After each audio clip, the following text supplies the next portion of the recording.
All right, we got about five, four, three, two, and one. Let's start on time, guys. Remember, hit that space bar if you really got a critical question to ask. Otherwise, key your question into the chat room down there, and we'll get to your questions at the end of our session.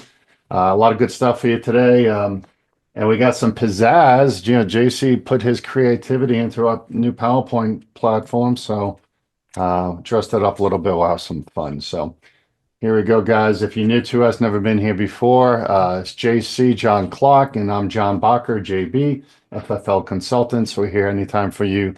Sponsored by the National Shooting Sports Foundation, always making that trade association great. And we'll talk more about the NSSF at the end of our session here. All right, ask us anything. September, what are we doing? Let's see. First of all, brought to you by, yes, FFL Consultants. We're here every month.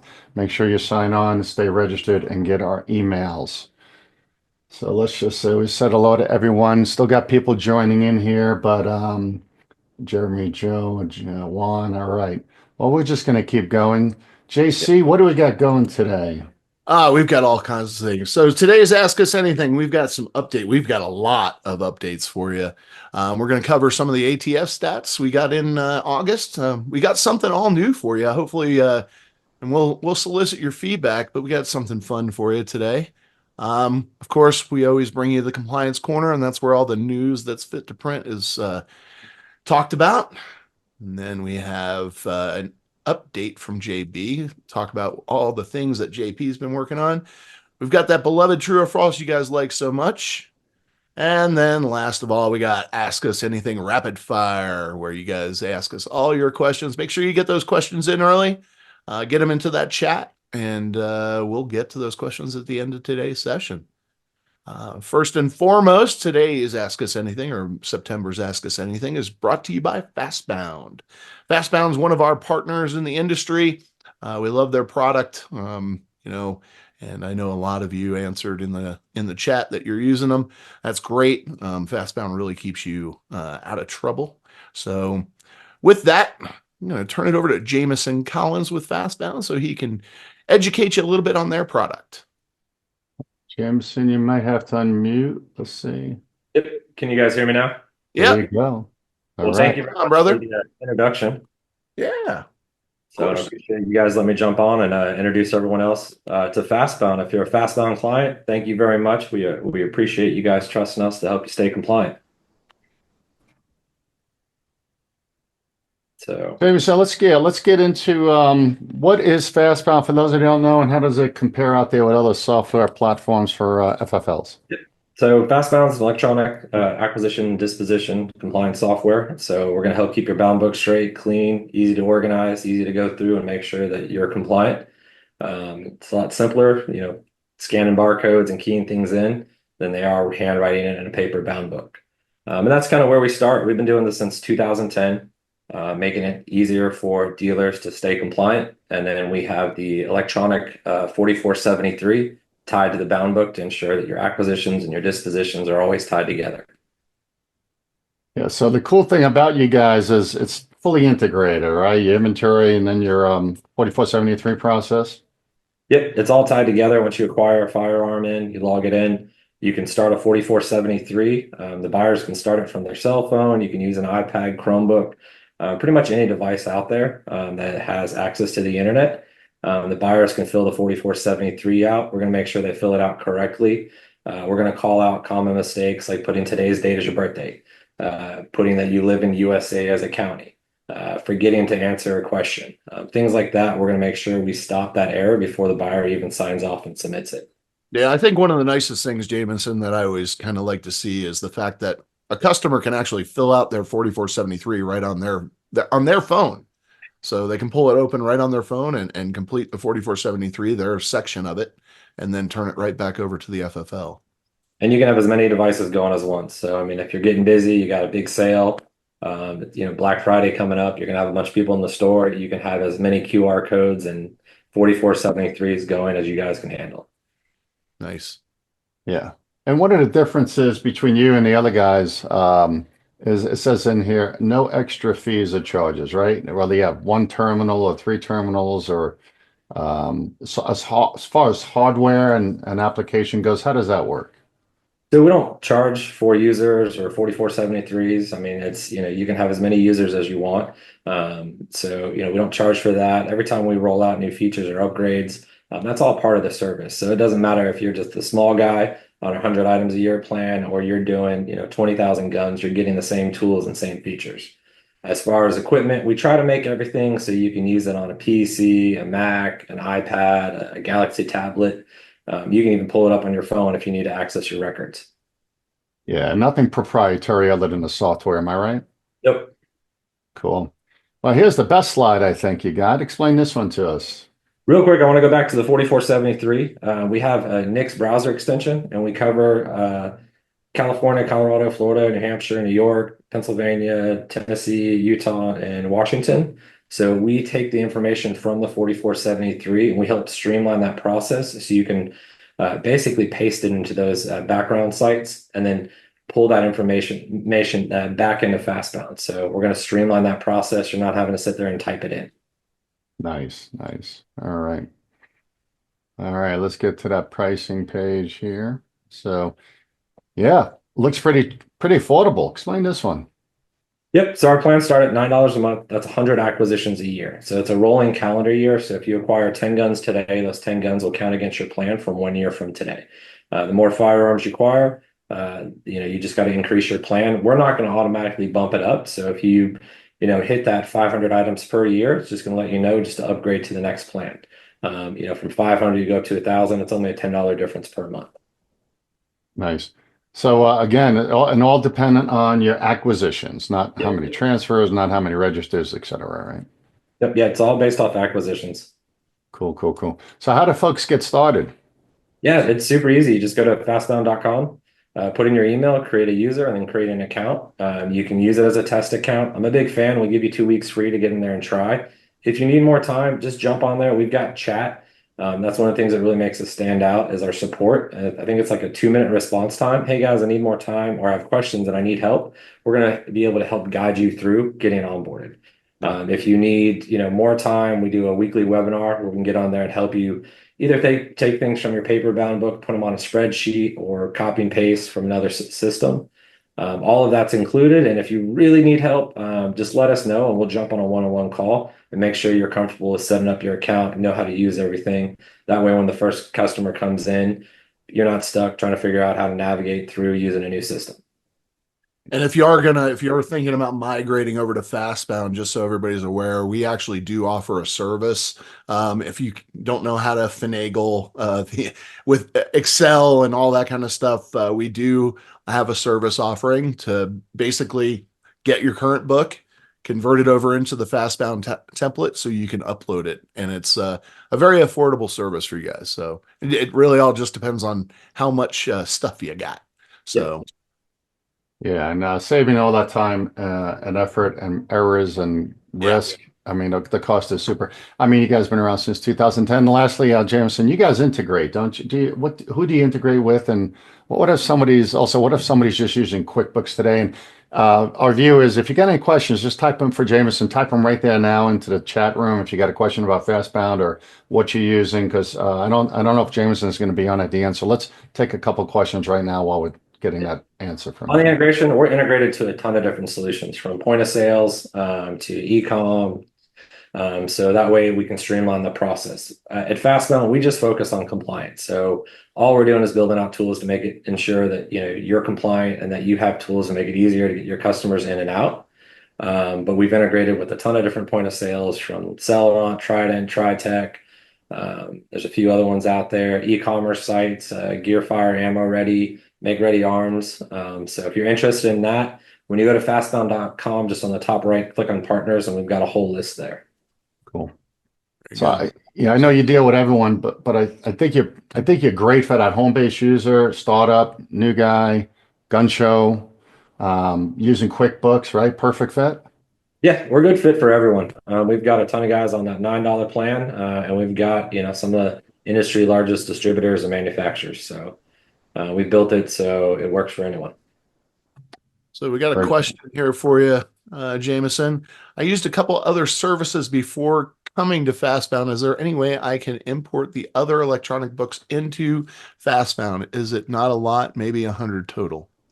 So we don't recommend moving your previously disposed items when coming over from FastBound. We've got tools to help you move all your open items, but we don't ever recommend moving anything previously disposed because they don't have the same checks and balances that we do. So we don't want to put your bad records into FastBound and create issues when the ATF comes in. Yeah. That's- The and one you thing, the one, not to interrupt you, Jameson, the one thing you want to be careful of, and if you're still paying for a subscription with another company to maintain those records, you should be able to extract those and just bring them down into a PDF and keep an electronic copy of it. That way you can end that subscription if you're still holding on to that. So, next question from Randy. Am I right in saying that there's no way a mistake can be made? It's really hard. We'd love to say that it's 100%, but your guy can grab the wrong firearm, put in the wrong serial. They can override one of our warnings, and then it can not pay attention, not properly dispose something. So usually it's just human error, and it's overriding or ignoring one of the warnings that we have jump out. Yeah, there is a lot of protection built into FastBound. We have so many clients using it, and I can tell you, yes, to Jameson's point, human error can occur, and it's still, you still have to make sure you review that 4473 before you release that firearm. So nothing's foolproof, but I would tell you FastBound's pretty tight. Yeah, and guys, if you're still using paper, whether it be FastBound or another software platform out there, the ATF is very, very positive when they come in and know you're going digital. We call it going digital or have gone digital. And because these programs have so many filters and controls in the process that prevent you from making a mistake. So to JC's point, it's not 100%, but why not try to get to 98%? And one last question here from Rich. Is the FFL data local or remote? Everything's in the cloud. It's all secure. We do automatically back up your bound book every night in adherence to 2016-1. So we push that to your local device, but everything is in the cloud and it is secure.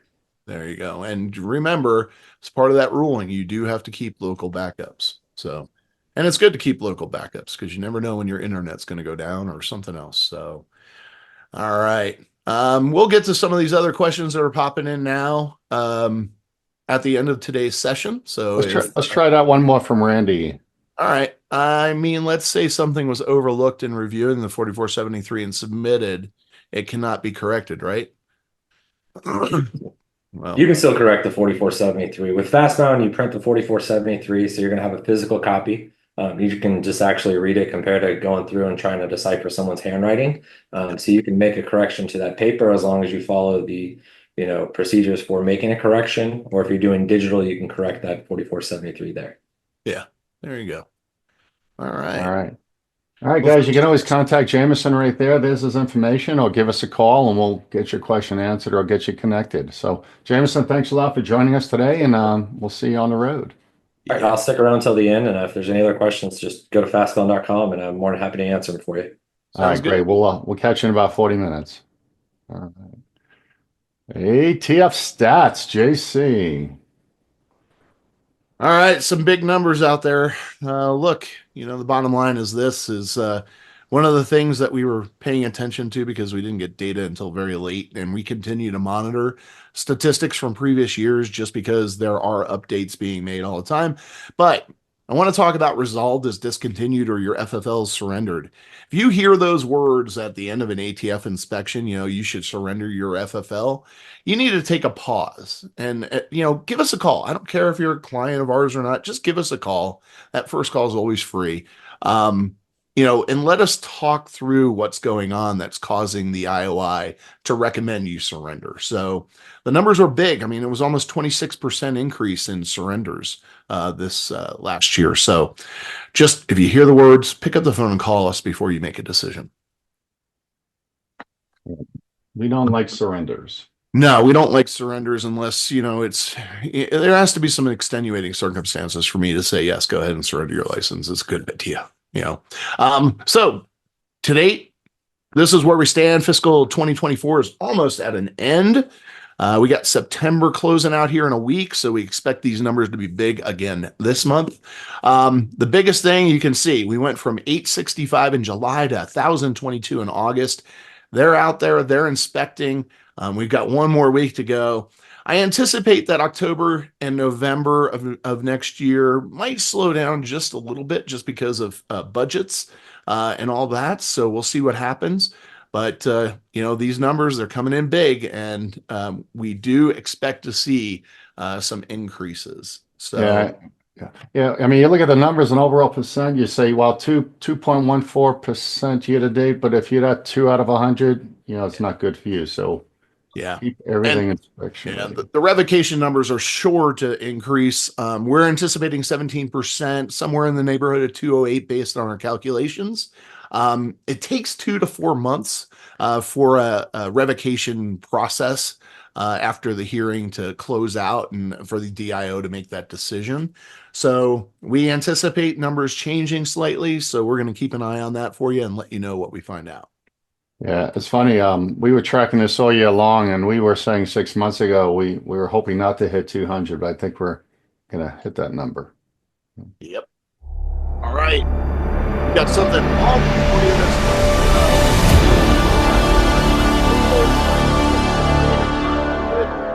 and we want to introduce you to 5. All right. These are the silly things, and we don't mean to call it stupid, and we don't want to belittle anybody, but these are the things that we get phone calls on, and we just bang our head against the wall because it's like, oh my God, I can't believe you did that.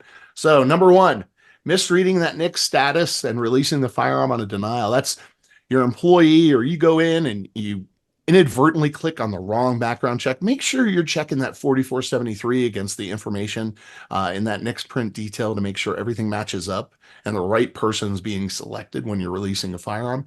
I can't tell you how many FFLs we've supported through revocation hearings for this very reason. So be careful. Be careful. Watch what you're doing. All right, next one.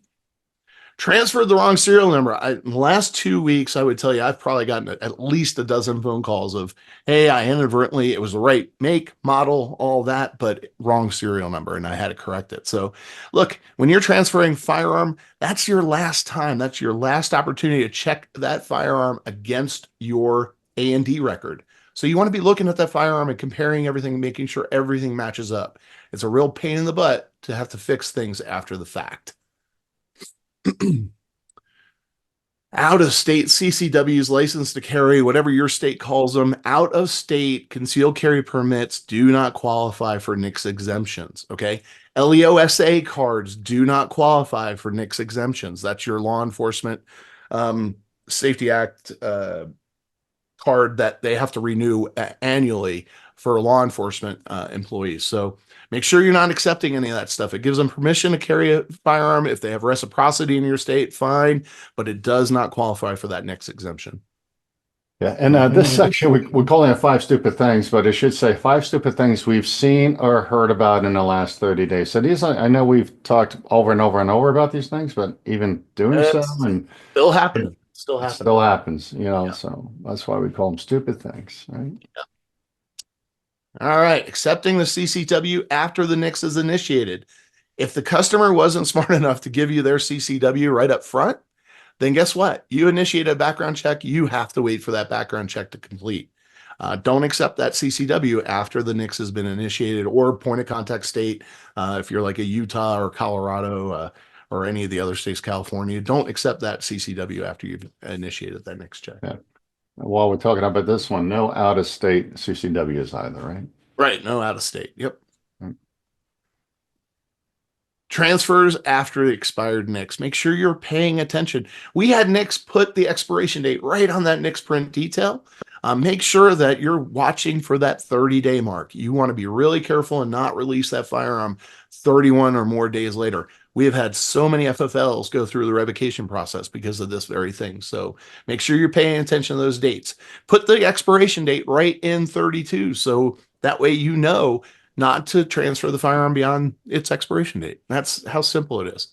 Yeah, I actually saw that on one of our inspections last week with an FFL. Box 32 had the expiration date for every delay that was pending. Just helps Can't miss you. it. When it's in box 32, you can't miss it when you're comparing that date against, what's in box 33, Right. 31, 32 rather, 30, 31 with the recertification, box 36. It's all right there. So easy to check and verify. Yeah.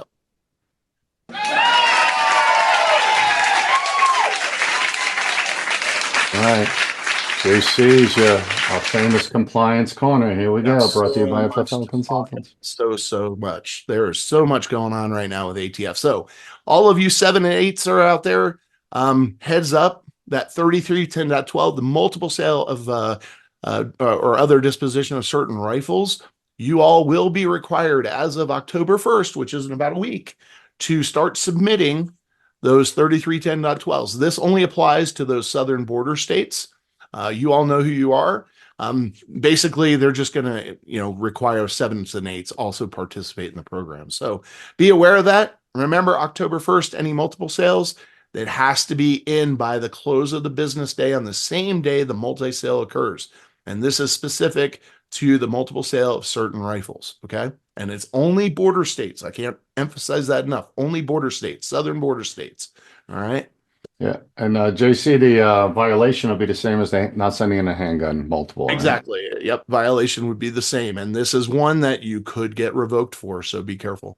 1 or 2, you're okay. But man, we got a lot of phone calls about the 3310.4, the multiple sale handguns being announced in the Federal Register.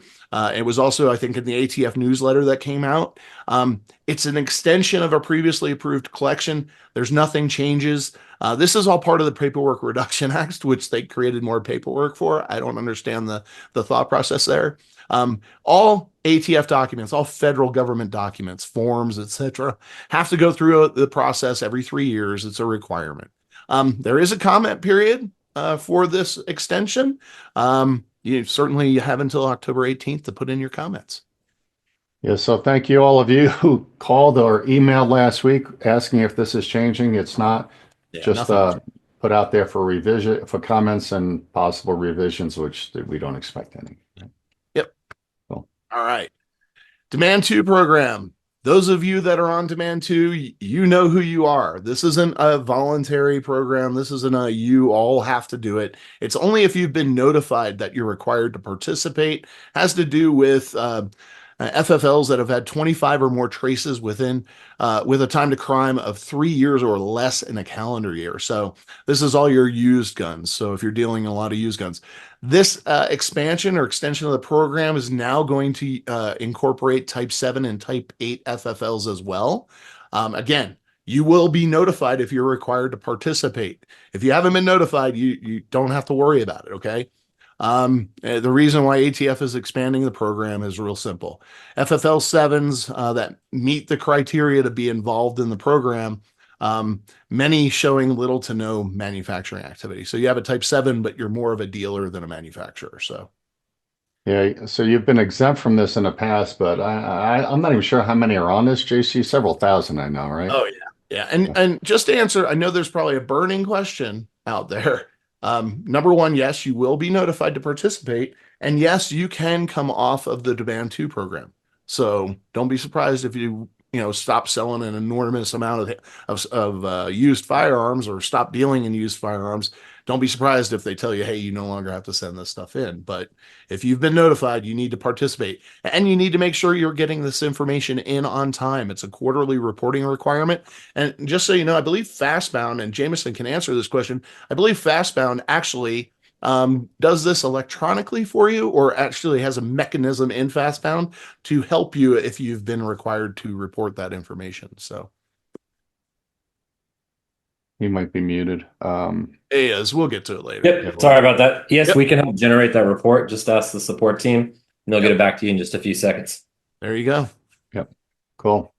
Okay. And I think, JC, I think you said it, but you do come off this program at some point in the future, but not always. Yep. Not always. Pain in the butt. All right. I just want to touch on this really quickly because we've had a number of FFLs go through the warning conference or go through a revocation. And one of the questions I'm always asked is, or one of the questions I always ask, hey, how long did the IOI spend with you during your application interview? How much of this stuff did the IOI go over with you, etc. Try to wrap it into your defense somehow. But the bottom line is this: when you got your license, you signed an acknowledgement of federal regulations, and there's actually a statement that you certify at the end of that acknowledgement, which says that you understand that this is only a general overview, that whatever they covered with you, you signed off on each different regulation. And there's a statement: I will be responsible for familiarizing myself with all the laws and regulations governing my licensed permitted business. So keep that in mind. You're certifying this, and this is being held over your head. So look, when you're utilizing an organization such as ours, FFL Consultants, just remember, we're here. That's what we do for you, right? Now, you have a business to run, and that's fine, but you have to be familiar. And if you're not taking the time to familiarize yourself, at least get expert guidance. Come to us, ask us what to do, ask us to educate you. That's our job. All right. So just remember, this is definitely being held over your head. And I've had plenty of ATF counsel specifically ask FFLs, do you remember signing this? And do you remember signing off on this statement? And they all look at the counsel like a deer in the headlights, like, oh my God, really? I'm going to lose my license because I didn't take the time to either get support or educate myself. So. And JC, this is the same acknowledgments that you sign off when you're issued your license, right? Absolutely. This is the acknowledgement of federal regulations is at your application qualifying inspection and every inspection after. You will always sign an acknowledgement of federal regulations every time you have an inspection. Yeah. And they're nice enough not to send you or hand you the old big fat white manual, if you remember that, from 2014. You are otherwise required to go out and figure it out on your own using the ATF.gov website. That's what I hear from all the inspectors now. Yep. They don't even give you any documentation. They just point you to the website. Yeah. Crazy. All right. Oops. All right. New Mexico. You all received this ATF open letter, went out to New Mexico FFLs, but I just wanted to highlight this for all of you that may be dealing in firearms to out-of-state individuals who are residents of New Mexico. Keep in mind their waiting period is pretty stringent. All right. The seller shall not transfer the firearm to the buyer until the federal instant background check is completed. If the required background check has not been completed within 20 days, you then can go ahead and transfer that firearm. So just be aware of that. This has been updated on our restricted states list. So just, keep this in the back of your mind. If you get a New Mexico resident coming in and they're out of state, you have to abide by New Mexico's basically wait period. Yeah, above there, and that's not highlighted, but it's a mandatory 7 days, and then if it's a delay, it's up to 20, right? Yeah. Really unusual. It's probably the most confusing state in the country right now. Yeah. All right. We got a lot of questions in the last couple of weeks on this I-797C notice of action. This does not qualify for the non-immigrant alien visa exemption. Okay. This does not qualify. This is just simply the USCIS DHS saying, hey, we received your paperwork and we're reviewing it. That's it. It grants no immigration status whatsoever. So if you've accepted any of these, please call us immediately so we can figure out what we need to do to get this remedied. All right. Yeah, we also have a couple of you called regarding employing somebody who is a DACA. Yeah. DACA is the next slide, KB. Let's talk about got it. Okay, yeah. So DACA, we've had a lot of calls about DACA recipients. This also does not qualify for non-immigrant alien visa exemption for transferring firearms. You also can't employ a DACA because they're legitimately in the country illegally. So even though they've been granted some sort of kind of quasi status that we're not going to do anything to them. Bottom line is this does not qualify for a firearm transfer, doesn't meet the exemption, and you can't hire one of these folks. Okay. They would be a prohibited person, just like any of the other prohibited person questions. Yeah. So DACA, I had to look up DACA. I think it stands for Deferred Application for Citizenship Approval. Yeah, something like that. So they're just hanging out there. They're just children of folks who have come here. So, all right, it's strange.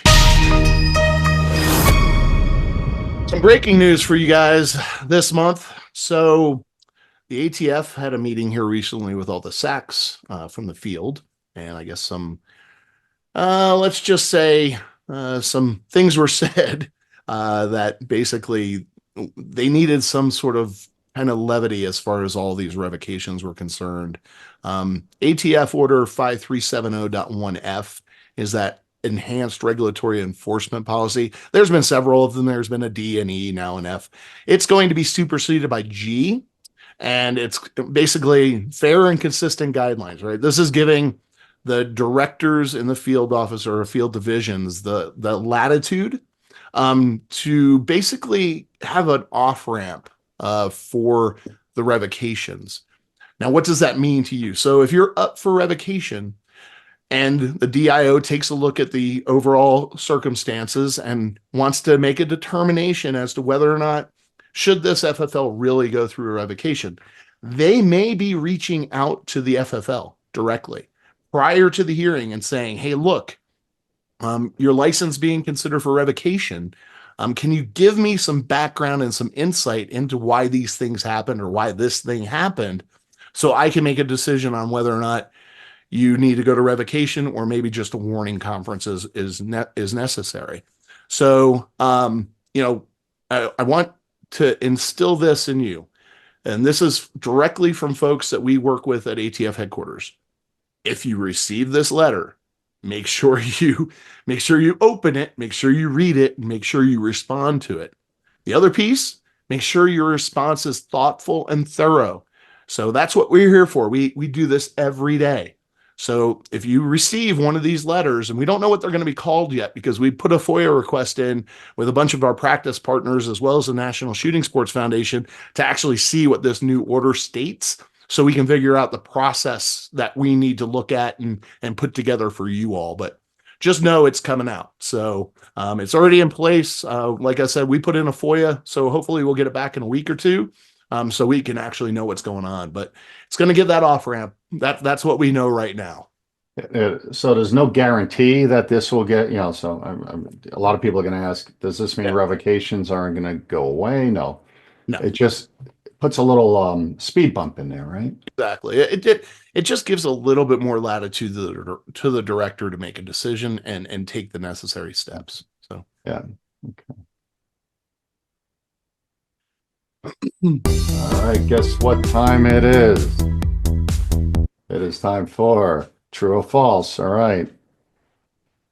JC, are you ready to see how our audience does? Hey, everybody, you guys love this game, so go ahead and drop those T's or F's in the chat for us, and let's see who we can stump. Yeah, if you haven't been here before, just put your T in for true, F for false. There we go. All right, guys. First question is going to be, it's okay to ship ammunition directly to any customer in any state as long as I confirm appropriate age for long guns and handgun ammo prior to shipping. So I could ship to anyone in any state as long as I confirm age, right? Is that true or false? Those F's coming in. Look at all those F's coming in. You're right. Yeah, false. False. You have an obligation to ensure, believe it or not, there are actually ammunition regulations at the state level that restrict certain kinds of ammunition. So, yep, absolutely false. Good job, everybody. Yeah. And at your request, FFLs out there, we've started to add those to our restricted states guide, which you can pull down off of our FFL consultants website. Yes. When selling long guns to customers who are visiting from other states, I do not have to worry about any state required hold periods or other restrictions that may be enforced back in their home state. True or false? Look at all those F's. Everybody's responding. That's right. It is false. You need to make sure that you are doing things right when it comes to these transfers. I think we talked about with New Mexico, you've got to abide by that hold period, even though it's not pertinent to your specific state. I think we did a good job beating that to death over the last 3 years. I think so too. All right. If I sell a gun online and ship it to a state that has an AR or high capacity magazine ban or limit, I don't need to worry about restrictions because the FFL who transfers the firearm to the customer is responsible for complying with the state restrictions. True or false? Oh, lots of falses coming in. Everybody, we beat this one to death too. That's good. That's good. So yeah, you're right. False, everybody. Good job. Look, there are any number of regulations out there about ARs and high capacity mags and all that kind of stuff, and it's all well and good. But believe it or not, now states are actually creating import laws around firearms. So you got to be really careful. Yeah, one that came up last week was Washington State. Someone transferred in, and the gun dealer who gets it is the guy who calls us. I want to say complaining is another word that starts with a B, but asking what he does, because in Washington State, they're not even allowed to ship that AR back to the dealer who sent it to him because of the AR ban up there. So be real careful. Yep. All right, an active duty law enforcement officer can purchase a handgun in any state. True or false? True or false? Let's see. Keep them coming in. All right. Whoa, whoa, whoa. We got a couple trues in there. We got a couple trues. All right. This is actually false. Just because he is on active duty law enforcement does not mean that he can purchase a handgun in any state. So for those of you that have that down as true, give us a call. Let's talk through it. Yeah, they may have gotten confused with active duty military. Explain the difference. So active duty law enforcement, all well and good. Active duty military, that's a whole different story because they're on PCS orders, which qualifies them as a resident of that state. Active duty law enforcement is nothing. Yeah, we got a lot over the summer. We're getting them now too with folks, New York City law enforcement going to Florida, for the renting a place, et cetera, et cetera. There's a lot of calls coming in, so we wanted to throw that in here. If you're ever in doubt, give us a ring. And if somebody's established residency, say it's a New York guy that moves to Florida as a snowbird, and they've established residency, there's mechanisms for that so you can sell them a firearm. But just because they're active duty law enforcement doesn't mean anything. Yeah, they walk in and we call it pushing the badge. Don't let them push the badge and influence you otherwise. Yeah. All right. When completing an active duty military transfer, I can accept a valid driver's license as photo ID if the military ID does not have an expiration date. All right. What do we got? Trues or falses? What do we got? What do we got? Lots of falses coming in. That's right. That's a big time false. Look, the whole reason we tell you to do it this way is because you're proving that the individual was actually in the military. So therefore, you utilize the military ID CAC card. Remember, don't take a copy of it. That's actually a felony. But the CAC card, utilizing that shows the ATF upon an inspection that he was an active duty military member, and you have his PCS orders there in 26C. All right. I can refuse a firearm transfer for whatever reason whatsoever, and I am not obligated to explain my reasons for the transfer when doing so. Look at all those trues coming in. That's right. It is true. You do have the ability. There's actually case law, United States versus Anderson, happened back in 1989, that says you have the right to refuse the sale of firearm for any reason whatsoever, as long as it's not discriminatory. All right. Next, the ATF can visit my store or request via email or phone copies of specific Form 4473s for a specific customer at any time if they're conducting an investigation. True or false? Lots of trues coming in. There you go. Yes, indeed. Absolutely. That is 100% true. They're conducting an investigation. I'm on Verizon. Okay. Excuse me. So, there have been times where the ATF will take the original. Just make sure you get copies and a receipt for those originals, and file the copies in with maybe like a little memo that says Special Agent so or so or IOI so or so took these on this date, whatever the case may be, so you have some record of it. Also, if you're helping them with an investigation, make sure that you're documenting it in your training and comm log. That information can be so helpful. In the event you come up for revocation or go to warning conference, we can use that to defend you. So make sure you're documenting any support you provide. If a customer gets delayed on a background check, I am required to transfer the firearm as soon as possible following the expiration of the Brady date. All right, let's see. What do we got? We got them all. We got them all. Yeah, false. That is correct. Thanks, everybody, for actually getting that one right. I really appreciate it. You do not have to transfer a firearm as long as it's before the expiration date of the actual background check, that 30-day wait period. You can create an internal policy that says, until I get an actual approval, I'm not gonna transfer a firearm. So keep that in mind. Yeah, that question, we get that question every week because, again, thousands of people call us, but, somebody comes in and they're demanding their FFL transfer and you're not ready to do it, or they get delayed and I start to get irate. Heck, that turns into a whole different program. Yep. We may not transfer at all. So yeah, you're not required. All right. If I'm a type 1 or type 2 FFL, I can assemble an AR for a customer if they bring the parts into my store and do not purchase the parts from me. True or Let's false? see. I knew we were going to get a bunch of falses on this. Oh, we got a few trues. All right, this one is ready. True. You can, as long as that firearm has been entered into commerce. In other words, it was sold and they're just simply bringing it into you for you to put it together. You can do that. It's not a manufacturing process. We've actually gotten guidance from FIPB on this, so we do have it. We do have guidance in writing.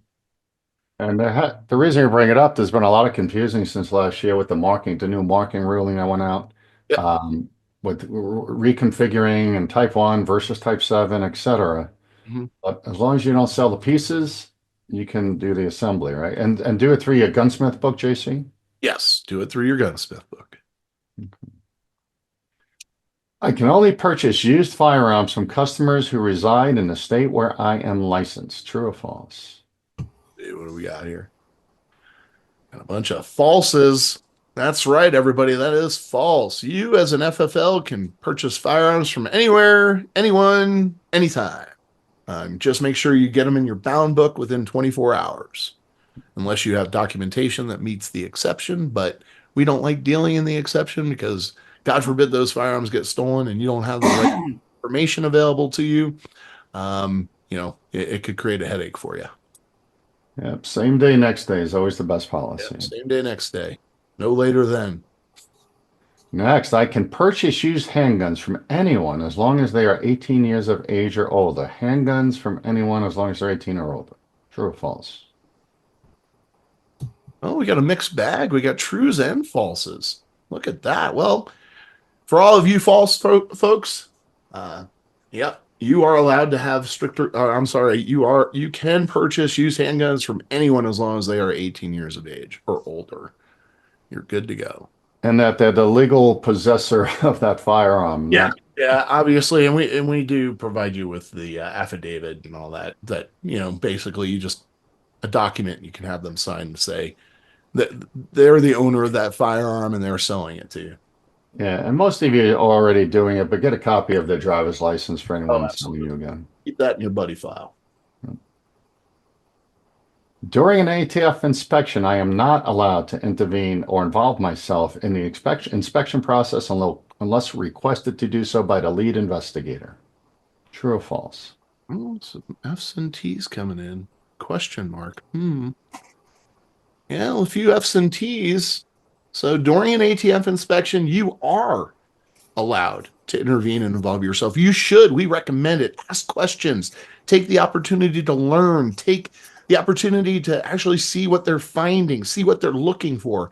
It provides us with great intelligence. If you're picking up the phone and calling us and saying, hey, this is what they found or this is what they're finding, so we can make a determination way early on as to what direction this inspection is going. Cool. During an ATF inspection, the ATF investigator is permitted to take pictures of my 4473s. Can't wait to see the answers to this. Oh, a lot of trues, a couple falses, a lot of trues. Question mark. Langford's got questions. All right. True. They do take pictures. They will record those in Spartan. That's their system. And if you are up for revocation or even a warning conference or warning letter, that will be the evidence used against you. It's completely legit. And if you see them taking pictures of 4473s, please pick up the phone and call us. When they leave for the day, you can go back and take a look at what they were taking pictures of, hopefully. And that way, you'll be able to tell which direction your inspection is going. We bring this up because before the advent of cell phones and online scanning, mobile scanning, they used to make copies. They just used to take copies using a copy machine or whatever. And they used to bring the copy machines with them, if you remember. They're just taking pictures and then putting it into an Adobe, some type of scan software, and just uploading it to their report. So Yep. it's okay. A customer must take a handgun to an FFL to ship to a manufacturer or gunsmith for repair. A customer must take it to an FFL to ship to a manufacturer for gunsmith for repair. True or false? Yeah, we got a mixed bag on this one, trues and falses. That's why it's on here. That's right. Trying to All right, reduce what's our answer? trying to improve the education and reduce the amount of phone calls we get. Absolutely. All right, this one is false. A customer can take their handgun and ship it to a manufacturer or gunsmith in another state, wherever, to have that firearm repaired. It can actually be, sent right back to them from the receiving FFL or manufacturer or whatever. A couple things about this. First of all, they're going to have a really hard time with common carriers. FedEx and UPS are not going to take that gun. There is a mechanism with the United States Postal Service. A lot of times we find that customers of y'all's go to the post office and try to ship it, and the counter clerk is unfamiliar with the rules, and they deny the transfer or whatever. We have to get a supervisor involved, or we have to get the postmaster of that particular post office involved and educate them, but they can ship it. And look, there's an opportunity here because a lot of you have agreements with FedEx and UPS, etc. And we tell FFLs all the time, hey, look, it's a gunsmithing thing, and you can actually charge for the service to ship it for them. So there's definitely an opportunity to make some money here if you have a lot of this going on. Take advantage. Take advantage of it. Yeah, and recently, the reason I put it up here too is we get a couple with a manufacturer when they receive guns directly from a customer. They don't feel comfortable, depending on the manufacturer, shipping it right back to the customer. So you'll get a gun in the back door from say Ruger or someone for a local customer who had sent it in for repair. You have no idea what it's for. You'll probably have some repair notification paperwork with it.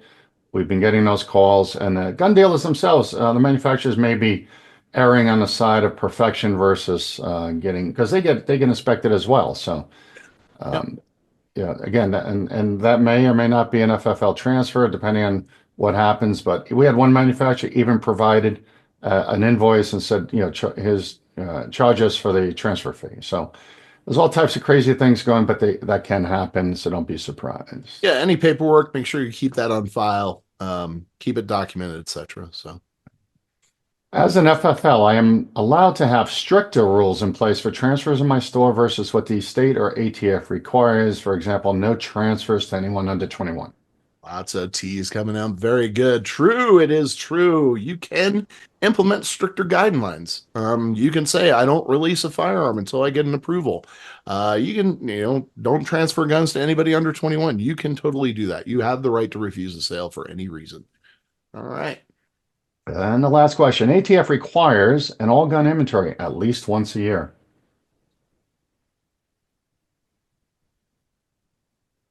A lot of trues, a couple falses. All right. There you go. Believe it or not, there is nothing in the regulation that requires you to do an inventory. Now, you're running a business, and these are assets of your business. So it behooves you to conduct an inventory. Bare minimum once a year. Our recommendation is quarterly, just so you can keep tabs on where your inventory is at. The key here is you want to find a gun missing in your inventory before the ATF finds a gun missing in your inventory. So make sure you're doing those inventories for your smaller shops. I mean, this is nothing. You blow it out pretty quickly. The beauty thing that we got FastBound on today, they actually have a process for conducting an inventory in their system. So you can actually go through and scan all your firearm fact tags and get an idea of what your inventory is. And I've got FFLs that have 1,000, 2,000, 2,500 firearms. They can blow through an inventory in a couple hours. So makes it a really easy process. Yep, real good. All right. Well, thanks for having fun with that again. We like that session. Yeah. All right. Always remember rule number one with the ATF form 4473, slowed it down, slow those transfers down a little bit. Make sure you get it right. Remember, This is the last time you're interacting with that firearm. So it behooves you to make sure the firearm matches your A&D records, the firearm matches the 4473, the firearm or the individual who's purchasing it, and all their information matches their ID, etc. All your corrections are made. Everything is 100% solid, all right? So just slow it down. All right, JB, you want to talk about what JP has been up to? Yes, yes, yes. Hey, FFLC Academy. Hopefully, all of you are out there. We've got over 5,000 5,000 courses completed. So here's a big deal. We are moving it in the next month or two. So we want to warn you. You need to go out if you've taken a course and not downloaded or printed your certificate of completion. Do two things. One, and remind your employees, one, go make sure your profile has your first and last name in there. And then two, print or download that certificate of completion, because once we move the academy to a new platform, which is going to be more robust and better for you and us, you're not going to be able to go ahead and get those certificates printed. Okay, we're going to lose track of what you've done and who's done what. So we're kind of going to start from scratch, but the same courses are going to be there plus others. But again, that's what we're doing. So we'll give you a few warnings. You'll get emails as we get closer to the transfer, but go out, print those, put them in your ATF training file. JC needs those records if and when you ever have a bad inspection and we need to fight on your behalf. So make sure you have your notes in there. But again, names and certificates of completion should be printed. You will not be able to get those later. So again, for those of you who are new, we've got this out there right now for you. The three basic courses, we call it boot camp, basic training. Go get it done. Identifying firearms, 4473 completion and stroke purchase prevention. Our next course will be completing A&D bound book procedures. So that's coming out soon. So get certified and get those certificates printed quickly. Where else are you going to get free training? Yeah, you probably got a couple of weeks on this, but we don't want you to run dry. We don't want to all of a sudden turn it off and get all the complaints. So go ahead, get that all updated, get people trained. We got over 1,000 of you students. So come on, get those courses taken and share their knowledge with your employees, especially new employees. Yep, absolutely. All right, leaderboard this month. JB, we had some winners. We did, here we go, guys. All right. Hey, Scott, Chase, and Kurt, you know where you are in Texas. You had a great ATF inspection. Congratulations. 0 violations. Darren out there in Arkansas. Yeah, buddy. Way to go.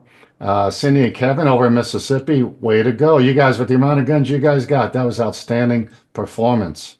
Boyd, same for you down there. A lot of folks in Texas. And I'm not sure the ATF team in Texas is liking all this. You guys are scoring high and they think you're wasting their time, but we love it. So keep up the good work.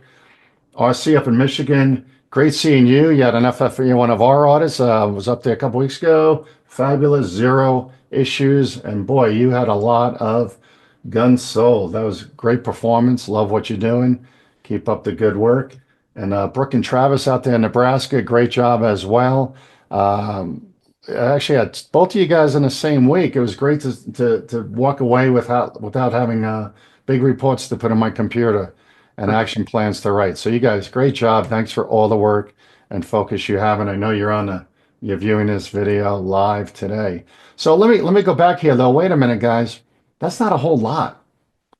It's the sad part. That's not a lot. We've had obviously hundreds of inspections over the last month between ATF and what JC and I do. So that means there's a lot of problems out there. So get your employees trained, get the focus back in place before the ATF shows up. And make sure that you tell us that you had a great inspection and our support was appreciated. We greatly like to hear that. So please make sure you're letting us know when the ATF is showing up. Yeah. Get you on the leaderboard. Yep. All right. Just a reminder of those 11 deadly sins. Watch out. Be careful. These are the ones that I'm seeing all the time on these revocations, and I'm doing back-to-back revocations, at least 2 to 3 a month sometimes. So, it's a lot of work, and we want you to avoid that revocation. So just make sure you're paying attention. These are those 11 deadly sins. This will be available in the PDF that we send you after the show, but just make sure you're paying attention. Make sure your staff's paying attention. Yeah, and you can always download this from our website as well under Forms and Tools. Yep. FFL Consultants, Forms and Tools. All right. All right. We talk about this every month. This is your trade association, the National Shooting Sports Foundation, the parent organization of SHOT Show. Become a member. These guys, we're working with them. They're working with us. The two key benefits are obviously that compliance hotline they have and a compliance consultant team, which we are a part of. We are a member benefit provider, and we're their primary consultancy firm that they use when they have questions about ATF regulations and state regulations. So make sure that you're protecting your FFL. Make sure you're taking advantage of this trade association. There's tons of member benefits.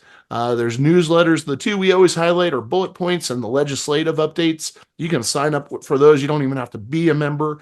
But we're fighting in almost every state, all those blue states. We're fighting different legislation and everything else. Just take a look at what they have to offer. It's a fairly reasonable membership, and you're supporting not only stuff at the federal level, but also stuff at the state level. And just a reminder, if you are already an NSSF member, you can call us direct and skip that hotline and get a real-time answer. So exactly. And make sure you let us know that you are an NSSF member. As a matter of fact, put it in the chat here. How many of you all are NSSF members? just type yes if you are. Oh, excellent. Excellent. Excellent. Love all the yeses. Yeah. Awesome. Yeah, awesome. We're not forcing membership here today, guys. We're not forcing membership. We're just telling you. $200 a year to support your trade association, and then $2 a day or $750 a year to become a PRM. JC, what is a PRM? Premium retail membership. It affords you all kinds of different opportunities. And if you're a range, there's actually a premium range program as well. First and foremost, it gets us out to you completely free of charge for a one-day on-site mock audit inspection, as well as some training. We can come out and do training. There's a number of different programs wrapped into it. Probably the two of the best features of this whole program is us coming out, because it's fairly expensive with expenses as well as our time. But it also, once you have that visit from us, you get enrolled into a $25,000 legal defense fund. We can't call it an insurance policy, but essentially they're there in the event that, God forbid, you get in trouble with the ATF. We'll come in and defend you, or they'll get an attorney to come in and defend you. It's a worthwhile program. It's $750 a year. And you get one of us assigned to you, and we'll come out and pay you a visit, go out to dinner, raise a glass, and help you get through all your ATF inspections. Right. Awesome. Oh, God, really? There's a gun vote coming? There's a problem, JB. There is a big problem, and I want to ask every one of you to help us out with this, all right? If you go to the next slide, some pretty startling numbers. These are all battleground states. And it's amazing to me to hear that there are millions of Americans out there who are into hunting, recreational shooting, or just owning firearms for self-defense, whatever the case may be, that aren't registered to vote. So if you've got an extra computer, a laptop, or a tablet sitting around, get your customers to register to vote and vote. It's out at gunvote.org. You can get out there, you can sign them up, register them if they're not registered to vote, and tell them, get the vote out. We got to get the vote out. Look, the opposition to all that we do as FFLs and in our industry, they are getting the vote out. They are very aggressive in getting people to register to vote. We need to do the same thing. So if you have the ability, please, and you're in any of these states, make sure you're asking your customers, hey, are you registered to vote? Make sure they get registered. I don't care what their politics are. At least they've registered, and at least they vote. And that's what we need. And they need to understand that their rights are being threatened. So they better wake up. All right. Yeah, and in all these states, guys, as well as we do, we've seen it before, 10,000 votes can make a difference. So yeah, let's do it. All right. JC, you know what time it is? I know what time it is. It is rapid fire time, guys. Get your questions in there. I know a lot of them have already typed into the chat room. Keep typing, JC. I'm going to throw these out at you guys. Thanks for staying. If you are sticking with us, And we're going to go right from the top with, I'll go back to Rich at the beginning. He said, for a private party transfer, is the middle name of the transfer or required? Any transfer, it doesn't matter if it's a private party transfer or whatever it is. Yes, the middle name is always required.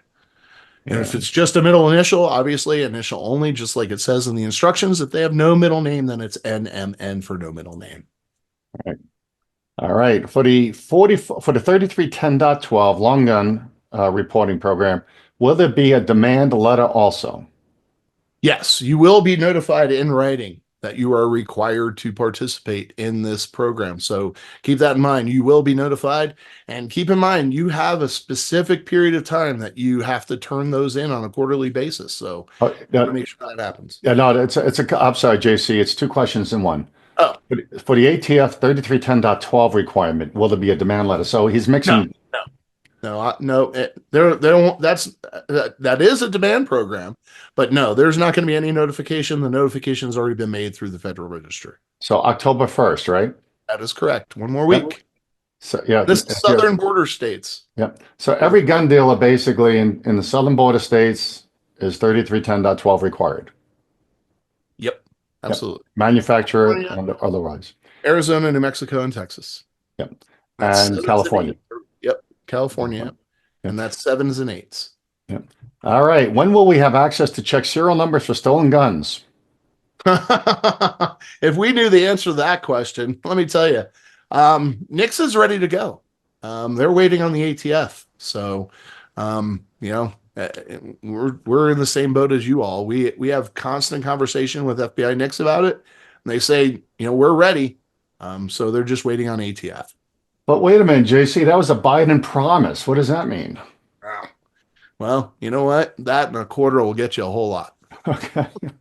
And guys, the other one was background checks for employees. We don't have any update on that either, right? The processes are there. They've been documented, and they're just waiting for ATF to say, yep, pull the trigger. So. Yeah. All right, next from Mike. Do shop security firearms not for sale belong in the shop log, meaning the bound book? If it's an asset of the business, yes, absolutely. Yeah. If not, they have to be marked. Am I right? Yeah, they would have to be marked as privately owned firearms. Yeah. So they're either in the lot. All of your guns in the store. Yeah, all of your guns are either tagged not for private property or personal property of the owner, meaning your name, or they're in the bound book. All right. How long will be notified on the demand to program? You'll be notified by mail Yeah. if you have to participate in that. They will tell you specifically what to do. And if you need help with it, let us know. But Matt Grimm and the team up there that are responsible for that are very helpful and definitely good communicators. So yeah, and they do a really good job as far as reminding you at the beginning of the quarter that your reports are due, so don't miss it. They overachieve in that area, but if you miss it, you're going to get a visit from the local inspectors. Yep. Okay, getting here too many T's and F's here. All right. We will be attending our first gun show this weekend. What are some do's and don'ts that would be good to know? Do we need to have our ATF straw purchase posters in view and pamphlets available? Look, that's an optional program, but it certainly helps send a message, and it helps gives you something to point at and say, look, if you're doing a straw purchase, you need to be aware. That's the rules. Do's and don'ts. Make sure that you're slowing down. Slow down. Don't get in a rush. Make sure the paperwork's done correctly. I always recommend somebody maybe in the back that's not doing sales stuff as the one reviewing the paperwork so they can focus. Keep an eye on your inventory. Try your best to secure it however you can, because we do get a lot of phone calls about people who realize losses at gun shows. Somebody, basically grabs it, sticks it in their pocket and walks away. So you want to make sure that you have control of your inventory. But the biggest thing is slow down on that transfer. Yeah, but your guns, you do have to have the Youth Handgun Safety Act posters in place. You do have to have the Youth Handgun Safety Act poster. You do also have to give that Youth Handgun Safety Act brochure out with every handgun sale. So you want to make sure you're doing that as well. And the lock, right? Yep, and a lock is required with Post a every. pamphlet and lock. Yep. Yeah, yeah, and be wary. We get a lot of burglaries of gun show trailers left in hotels overnight if you're traveling that far overnight. Yep. So make Take your sure guns in the hotel with you. either that or have somebody out there watching it. It Yep. happens every Exactly. time, every Yep. gun show. And a big thing, JP, make sure that where you're selling the firearms is actually a sanctioned gun show. It is an authorized gun show. That's another one. We get a lot of questions about Ducks Unlimited and things like that, and those don't qualify. It has to be a legitimate gun show. No flea markets. And Savannah, hopefully it's a gun show in your licensed state. Yeah. Yeah. Yeah. Otherwise, there's a Okay. whole other process. Any other questions, Savannah, give us a call this week. Blaine says, local Republican committee sits in my store and registers gun owners who are not registered. Oh, I love it. Awesome. Awesome. Nice. Beautiful. Rich says the estimate only 16% of gun owners vote. The other media says there's 10 million hunters registered for hunting licenses that haven't voted, haven't registered to vote. So, guys, we really need to get that word out. And thank you for your support. Does NSSF have a membership for one person gunsmith, no retail shop? Yeah. Yeah. The standard membership, it's what, $200 a year? Yeah. That's the cheapest, which is still a very good cause, right? Yeah. Of course, you're supporting your trade association, and that $200, I mean, it has a lot of benefits to you, especially. So it's a win-win. And by the time you get all the discounts and everything else that are available to standard members, even the discount, I think you get a free ticket to SHOT Show. Everything adds up to basically that $200 and more. So, Yep. And hey, you have us at the other end of the phone. Yeah. Okay. Yep. Next, Dan says, I have recently become aware that a regular customer has his DL as an ID. Okay. It is valid, but the address on it is actually a place he lived, but it was about 8 years ago, so it's old. He lives in a travel trailer and moves around a bit. The personal address does not know this individual. Is there anything I need to do since I found this out? Okay. Believe it or not, an individual who's living in, say, a RV park, or living in an RV park rather, believe it or not, they are considered homeless. It's a domicile, not a residence. And if they're getting mail there, they're getting it at the RV park office, even though they may be granted a box or something like that. They have to establish residency. So it does not qualify living in an RV. We went through this back in 2020 when everybody was basically hitting the road and leaving restricted states for free states. And we were getting into this quite a bit. So keep that in mind. If the customer lives in an RV in an RV park or whatever, and they don't have a physical address, then that's assigned to them. That's legitimate, not at the office of the RV park. Then they're going to have to establish residency somehow. Yeah, there's only a couple states that I know of is Arizona and Florida that have some exemptions to this. So you could check in with us on that. But again, the reason for the address on line 10, which says current address, and Dan, to answer your question, you should not transfer any guns to him because he does not have a current address. The reason for that is that if the ATF or FBI at some point decides that that person should not have that firearm that you either transferred on a proceed, which can get overturned to a deny, or that person was on delay and it eventually went to a denial, they will have to send an agent out to that current address and confiscate that firearm. Yep. That is the reason why current address is so critically important. And people get all bent out of shape on that, but that's the rule. And that's what the ATF expects you as a gun dealer to do. So no current address. Basically, now that you know, you should not transfer firearms, regardless of the outcome or delay on his background check. Yeah. John says, any expectation when the ATF will remove silencers from the NFA? Well, ATF isn't authorized to remove silencers from the NFA. Only Congress can do that. There's a couple of bills being presented again.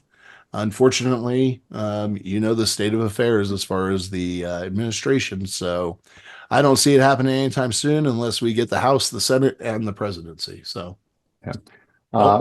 Don't count Yeah. on that happening anytime soon. Yeah. Thank you, Langford. Thanks for the comment. He says regarding the Demand 2 program, not only does a letter get sent to the licensed premises, but the RP is sent an email as well. Yeah, that's if the licensing or uh, the tracing center has an email address on file. Definitely make sure that your information is up to date with the licensing center. And if you need your examiner's information, I can get that to you, or I can get you the generic information for contacting the licensing center so you can get that information updated. You always want to make sure your emails and phone numbers are all updated with licensing because that's what the field divisions rely on for contact information for you. Yes, and the same for changing your store hours. We've had a couple FFLs get in trouble for changing the store hours, not telling the ATF or the licensing center, and they show up and you're not there. So don't be that guy. Yep. Yeah. As Roland asks, is a locking case required to be available for sale for pistols and rifles?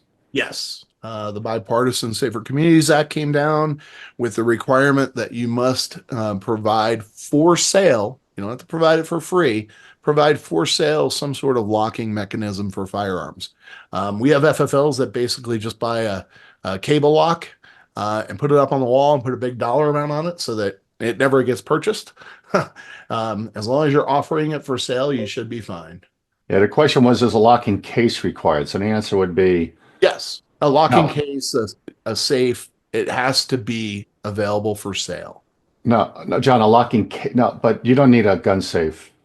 No, you can have a Right. small $20 vault that has a key lock, anything like that. You just have to have it available for sale. Okay. I think for clarification, I thought it was a locking device. Well, it can be anything to secure a firearm. Yeah. I don't want to, our viewers might run out and have to buy gun safes and No, vaults. no, And, it just right. I have an FFL that has a safe on the floor that stores all of their suppressors in it, and he put a price tag on it, $50,000 for the safe. Nobody's ever going to buy it, but he has it offered for sale. Yeah. So it could All be right. a So, gun lock, it could be anything. okay. As long as you have a locking device. There you go.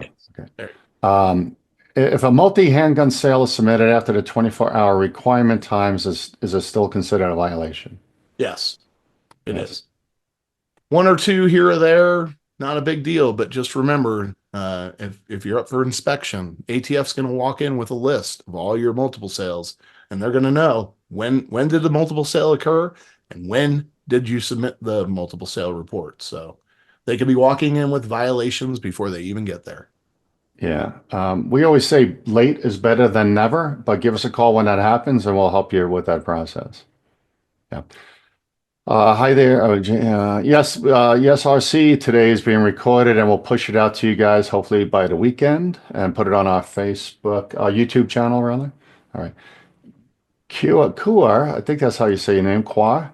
Can I rent a handgun at the gun range to someone who is not a U.S. citizen and 21 or over? As long as they meet the exemption. That means they have to be a visa holder and they must be in possession of a hunting license, a valid hunting license. Yeah, you Even to can't. rent. Even to rent. Yeah, JC, you do a good job because you're the range guy. You do a good job reviewing folks' rental agreements Mhm. to make sure the prohibited questions are in there, right? Absolutely. Yeah. Yeah, Just so you know, I mean, that is a prohibited person question, right? It's no different than a felon. A felon can't rent a gun. If somebody doesn't meet the requirements, say having a hunting license, because that's most common for a non-immigrant alien, they cannot rent a firearm either. yeah. No one's asking us, but just we haven't talked about it in a while. But we do have NSSF has the Have a Brave Conversation program out there to prevent suicides and to educate our FFL community about what to do if maybe a relative has a problem with mental health and needs to do something with the gun. So suicide on range is a real thing. If you're a range or manufacturer or importer, JC's your guy, or NFA, right? JC's your guy. Don't call me for all those different areas. But yeah, we get a lot of questions that just don't fall into this event that we're doing this webinar on. All right. All right. So can you repeat the comment about the requirement to complete let me get this done, to complete a form for multiple sales by October 31st? That's the long gun. Oh, 3310.12. That's the long gun. It only applies to southern border states, Texas, New Mexico, Arizona, and California. And it's now going to require 7s and 8s to participate in that program. You're not going to receive any notification. It's been released on the Federal Register. And come October 1, you're required to submit those for the multiple sale of certain rifles. Yep. And we'll do, unless anybody has more questions, we got one more from Roland. So he says, just for clarification, so case is not required, only a locking device. A locking device. It could be any one of those things that we mentioned. Yeah. Locking device, obviously, especially if you're a home-based business or something, you don't want to go stocking cases, etc. Now your state may have additional requirements, so check with your states. You know that California, Michigan, and others have additional requirements for locking devices and signage and different things. So if you're in one of those states, make sure in Illinois, make sure you're checking into the state requirements as well. So, JC, I've got one more. So what if a buyer has had their gun rights restored after a non-violent felony? How does the 4473 go? Well, if they've had their gun rights restored, they still have to have their record expunged. So you want to make sure they went through that process and take a look at that expungement order. I would tell you, I've had so many occasions where an FFL calls me and says, the customer says they had their rights restored, they expunged the record, and the record was never expunged. So you want to make sure that expungement order exists, and you want to make sure that everything looks copacetic. Run the background check. They should answer no to the felony question. They've had it expunged, so it's gone. And if they get it denied, tell them to appeal. Now, what I would tell you is this: if somebody has gone through the restoration of rights process and they have an expungement order, a better course of action is for them to go through that VAF process to obtain their UPIN. That'll be the end-all be-all, and that way there'll never be any concerns or issues going forward, because it gives the FBI the ability to take a look at those records and make sure everything's in order, and they'll use their UPIN every time going forward to purchase a firearm. Just helps with the background check process. Yeah. That's the best practice. Yeah, we get at least one or two a month where the customer's standing there with the paperwork from their adjudication or dismissal or whatever, arguing with the gun dealer that they're cleared to buy a gun. But to JC's point, if it hasn't been updated correctly with the FBI, it's never going to work right, and they're never going to be authorized to buy a gun. So never accept a copy of the paper. You know, we get calls, should I keep a copy of the paperwork? We're like, no. Have the customer go contact their attorney and find out, you know, if the process was completed correctly and completely, and check with the courts. It has nothing to do with the gun dealer until the FBI says okay. And they may even have a carry permit, you know, and if you know that they're getting a denial, you can't take that carry permit next week if they come in and try again. So again, you are responsible for common knowledge of that person either being prohibited or not being prohibited. Yeah. What is required to prove? Richard, I don't know what your question is regarding Colorado, so either type it back in or call us directly. Laurie says, what is required to prove residency if the address on a DL is not current? Government issued document, and I emphasize document. It has to be something issued from a government agency. You can use utilities, but the utility actually has to be a government-run organization. So you can use a USPS change of address form. You can use a fishing license. Most FFLs use car registration, believe it or not. For whatever reason, the state doesn't put middle names on driver's licenses, but they put the middle name on a car registration, which is interesting to me. But those are the type of things that you can accept. But just remember, it has to be an actual document, not the envelope. It has to be a document. And it can also be a state supported and sponsored website that may also show that type of information. So, Laurie, if you still got questions, we have an email we shoot out to anybody who has this question and needs further clarification. Just send your email to info@fflconsultants.com and we'll get that information out to you.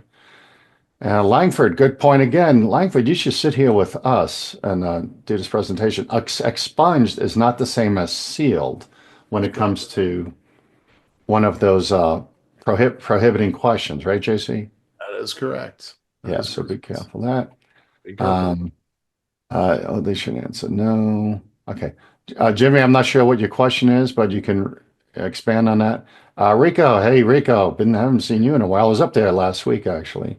Your neck of the woods. How do you properly notify the ATF that you will be closed for business? Not going out of business, just maybe taking 2 weeks off. Oh yeah, if you're taking a couple weeks off, and you're worried about like traces coming in, they can actually make a notation in their records in their system, basically just saying, hey, this individual is going to be on vacation.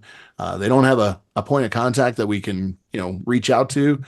So if you do have a trace request, it's going to, be delayed. But you do need to let them know. And you can do that either by calling them, which is easy, but you can also email them at fflc@atf.gov and let them just note that in your file for the 2 weeks that you're gone because of traces, etc. So, and inspections. Yep. Just make sure if you call down there, make sure you get the name or the operator number of the person you talk to. Oh, absolutely. Yeah.